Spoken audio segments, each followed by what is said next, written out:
எத்தனையோ முறை தேவன் நம்மை திரும்ப திரும்ப திரும்ப எச்சரித்தும் இன்னும் சில காரியத்தை விட முடியல, இன்னும் சில பாவ பழக்கத்தை விட முடியல, இன்னும் சில அடிமைத்தனத்திற்குள் இருந்து வெளியே வர முடியல.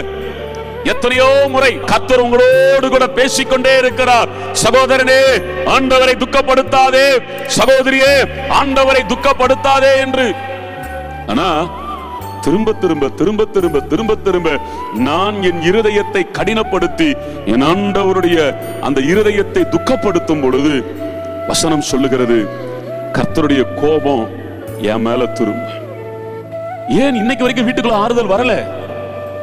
எவ்வளவோ சுபிக்கிறோம், எங்கெங்கயோ போறோம், என்னென்னமா பண்றோம், ஏமா ஆறுதல் கிடைக்கல? ஆண்டவர் சொல்றாரு, கர்த்தருடைய கோபம் சில பேருடைய வீட்டுக்கு மேல இருக்கு. கர்த்தருடைய கோபம் சில பேருடைய குடும்பத்திற்கு மேல இருக்கு. உங்க வாயின் வார்த்தைகள் தேவனை துக்கப்படுத்தினது. உங்க வாயின் வார்த்தைகள் சரியில்லை. உங்க வாயின் வார்த்தைகள் ஊழியர்களை குறை சொன்னது. உங்க வாயின் வார்த்தைகள் அநேகருடைய இருதயத்தை பாதித்தது. ஆண்டவருடைய கோபம் உங்க மேல இறங்கி இருக்கு.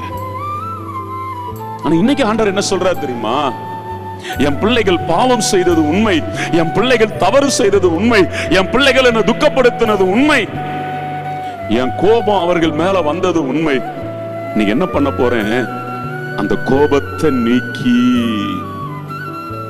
என் பிள்ளைங்க மேல இருக்கிற அந்த கோபத்தை நான் எடுத்து போட்டு அவர்கள் வாழ்க்கையில ஒரு தேறுதலை, ஒரு ஆறுதலை நான் கட்டளையிட போறேங்கிறாரு.